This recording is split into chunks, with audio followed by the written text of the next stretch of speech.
So the second last letter is the letter Y, and it's an easy one for me. Body, mind and emotions, be aware, holistic health model. One of the greatest things that you can do if anyone is keen is to live a yogic life or get into yoga. Now, it is just a word. It comes from the word yuj, which is union.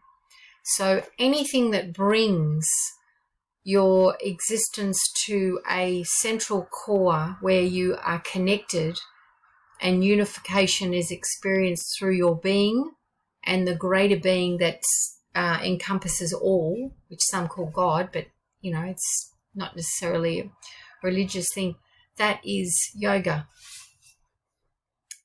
Yeah, so, if something brings you to your center, you're doing yoga. As I'm looking at you and you're looking at me watching this and you're totally focused and your body is right where you are now, not anticipating to do anything else, that's yoga.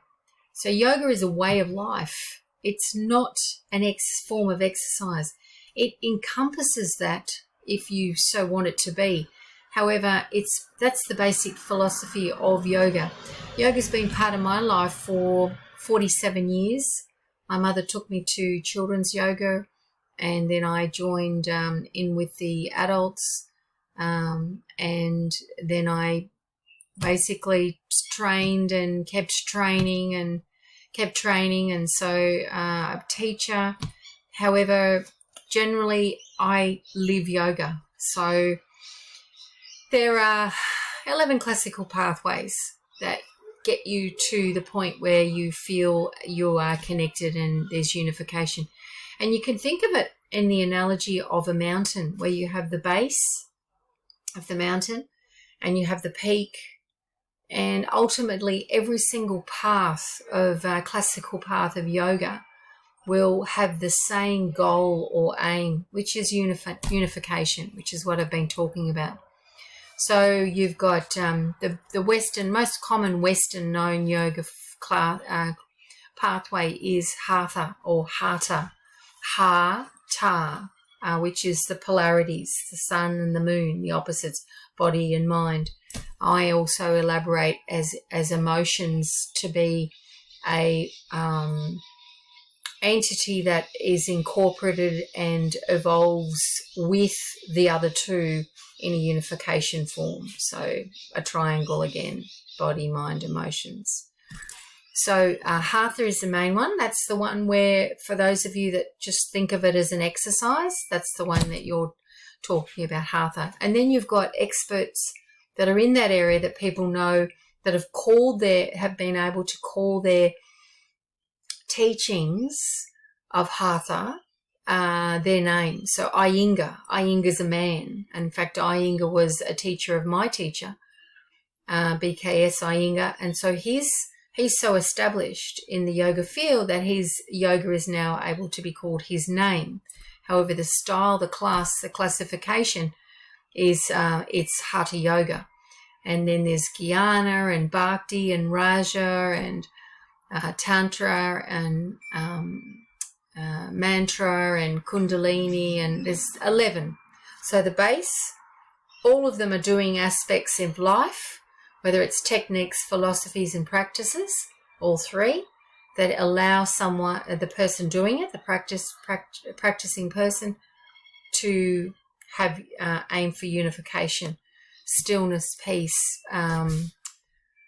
or harmony, depending on what your whole worth and value is, on what you want out of the practices.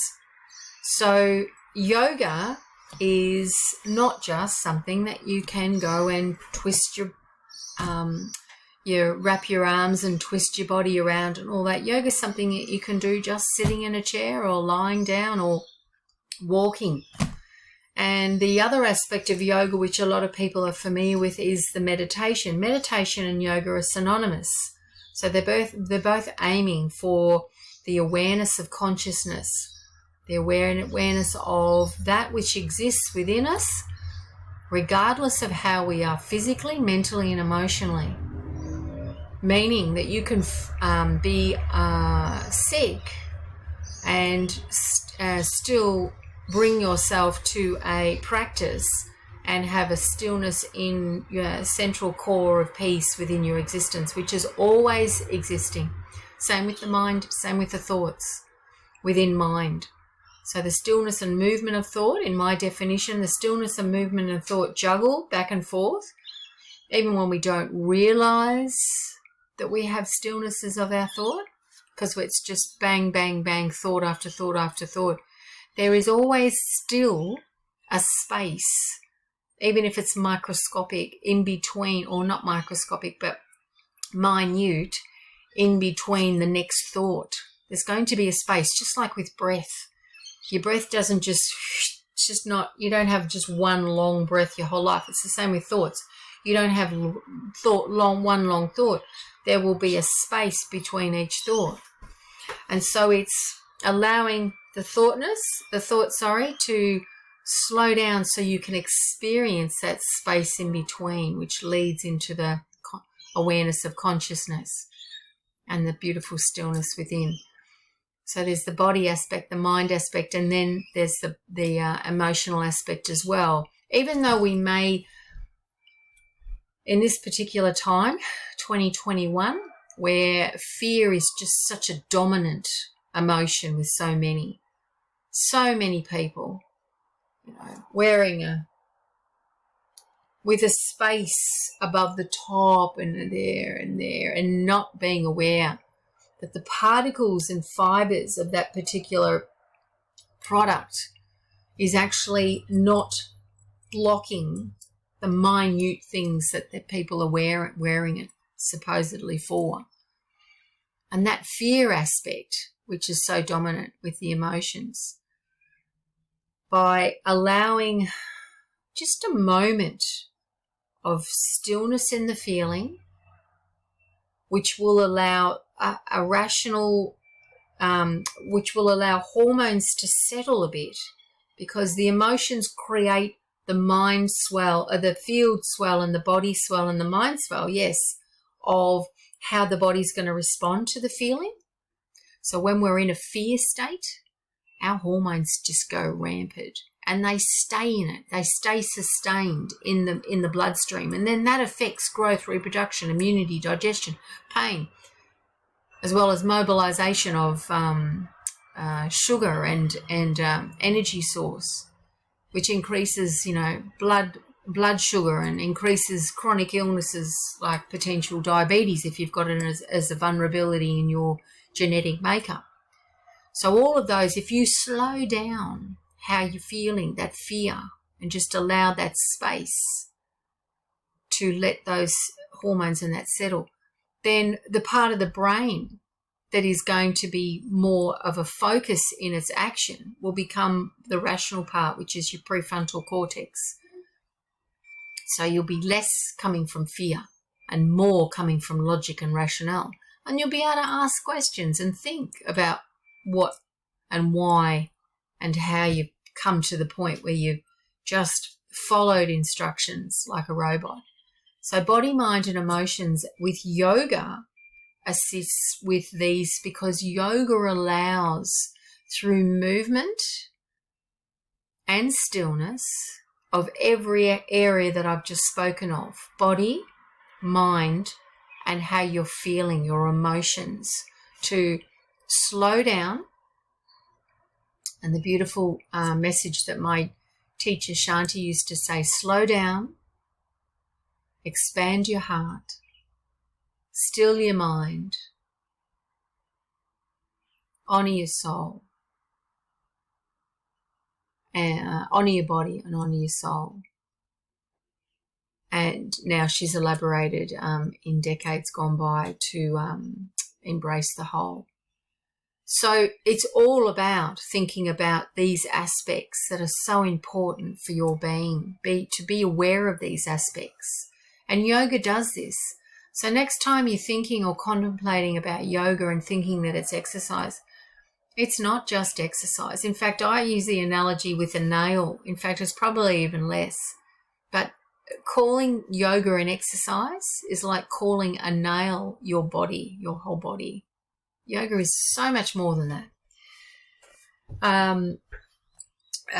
Yoga has been pretty well part of any play on the planet for around 5,000 years, when the Aryans over in Asia, mid-Asia, came down from the mountains, and they had observed the animals and how they did particular postures, and that's where we get those postural names that people are familiar with, like the downward dog and the swan and the cat and et cetera, et cetera. This is where the name, the aspects come from the original people that were formulating those movements. That's just with Hatha. And you've got people like Jesus Christ, who by essence, he was a karma yoga. So karma is also another style of yoga, and that is the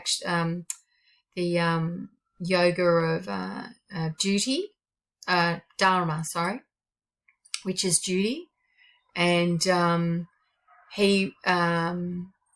bhakti, a correction, my brain's just clicked in again. So he was a bhakti yoga. So bhakti is the yoga of devotion to that which is consciousness. Jnana is the yoga of intellect. So studying the intellect, that's studying the evolution of how we began from organisms and into the existence that we are now.